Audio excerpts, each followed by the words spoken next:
Respiration is just breathing, right? Wrong. Respiration is the chemical process that supplies the body with energy for all other life processes. Growth and repair of cells, muscle contraction, protein synthesis, sending nerve impulses, absorbing molecules in active transport, to name just a few. It happens in all living cells, not just animal cells, but also plant cells. There are two types of respiration: aerobic and anaerobic respiration. Aerobic means with air, and so needs oxygen, whereas anaerobic respiration doesn't need oxygen. Let's start by looking at aerobic respiration.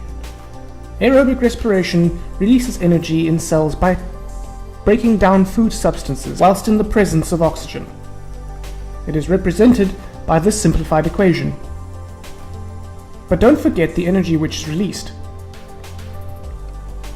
Glucose is broken down by oxygen to release the byproducts of carbon dioxide and water. Energy is released, which is then used to make a special energy molecule called ATP. ATP is how energy is stored for later use by the body. Aerobic respiration happens all the time in all cells, usually in the mitochondria.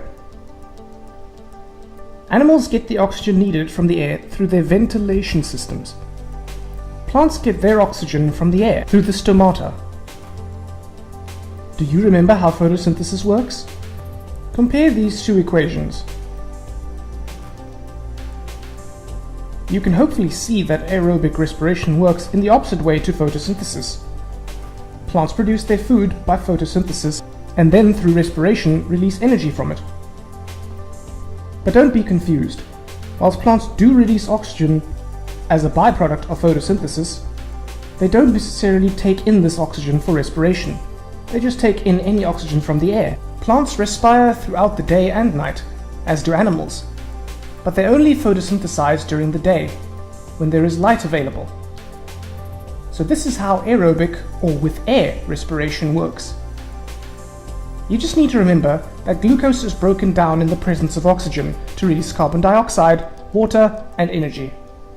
In the next video, we will have a look at anaerobic respiration and how it differs.